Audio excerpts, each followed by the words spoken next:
जब सुने के होई भोजपुरी गाना बस बजे के चाही गाना।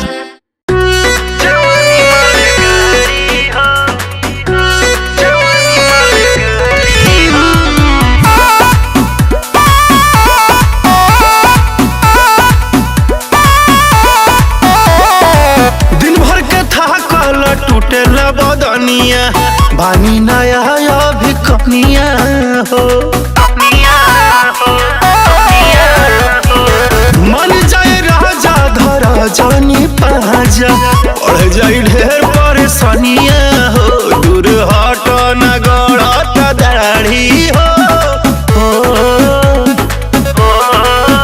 अरे हट ना न सहाई बदे है तोहर भारी हो जनी बुझ जवानी माल गाड़ी हो कोई नया खराब हमर साड़ी हो जनी बुझ जवानी माल गाड़ी हो।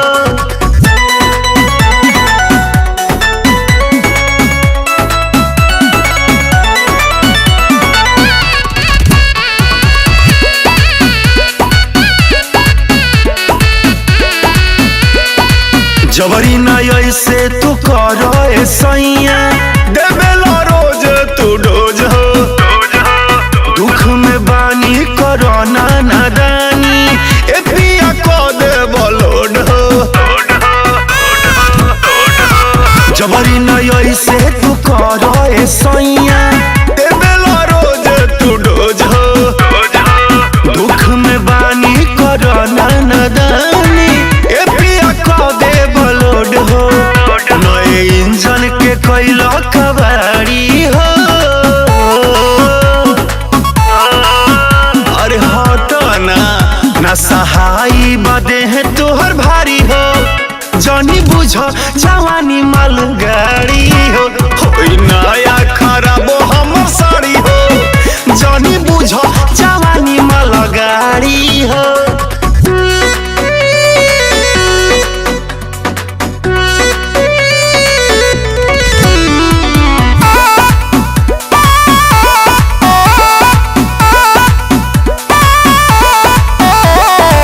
कैलो पे माना न माने लबतिया हो खना ऐसे तुरेस हो चौबे रजनीश डरे धड़कता छतिया कोरोना तनी परहेज हो कैलो पे माना न माने लबतिया हो खना ऐसे तुरेस हो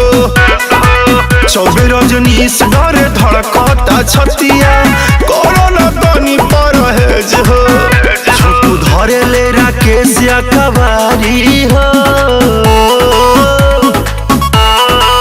अरे होने हटी ना सहाई बदे है तोहर भारी हो जनी बुझ जवानी माल गाड़ी हो नया खराब हमर साड़ी हो जनी बुझ जवानी माल गाड़ी हो चढ़ के उतर न जा न सहाई बदे है तोहर भारी हो जनी बुझ जवानी माल गाड़ी हो नया खराब हम